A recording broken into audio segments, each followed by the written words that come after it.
In the early 1500s, Portuguese explorers arrived on the warm, fertile shores of Brazil. They quickly noticed the land was perfect for growing sugarcane. In Europe, sugar was rare and expensive, known as white gold. The Portuguese saw a golden opportunity. They cleared large areas of land and built massive plantations along Brazil's coastline.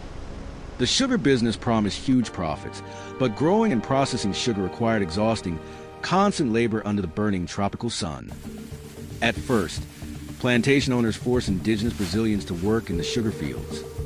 Many indigenous people fought back, escaped deep into the forest, or died from diseases brought by Europeans. As their numbers dropped, plantation owners faced a serious labor shortage. The sugar industry was expanding quickly, and owners wanted workers they could fully control. Move as one. Yes, This leader, desperate need for you. labor pushed To them the toward a village, cruel faster. and The devastating path clears. solution.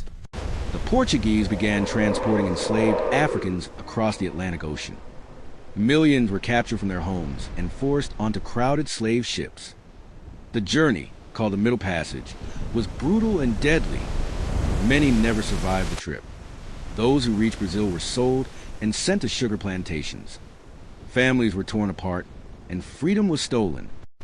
Despite the cruelty, enslaved Africans held on to their traditions, music, and spiritual beliefs, keeping their cultures alive.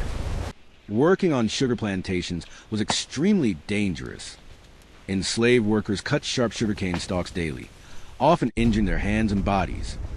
The cane was crushed in heavy grinding mills, and the juice was boiled in giant furnaces to form sugar crystals. The heat was intense, and accidents were common. Workers faced long hours, harsh punishment, and poor living conditions, while plantation owners grew wealthy from sugar exports to Europe. Enslaved Africans constantly resisted their suffering. Some escaped and formed hidden communities called quilombos. The fire brings us The together. largest It warms palmares our became a spirits. strong settlement The where night is escaped young. slaves built their own The society. flames rise strong today. Others resisted They carry quietly our through stories sabotage, and warm our path. cultural traditions, and small daily acts of bravery. Their resistance showed their strength and desire for freedom. By the 1700s, Brazil had become the world's largest sugar producer. The industry created enormous wealth but caused deep human suffering. Slavery in Brazil continued until 1888, making it one of the last countries in the Americas to abolish it.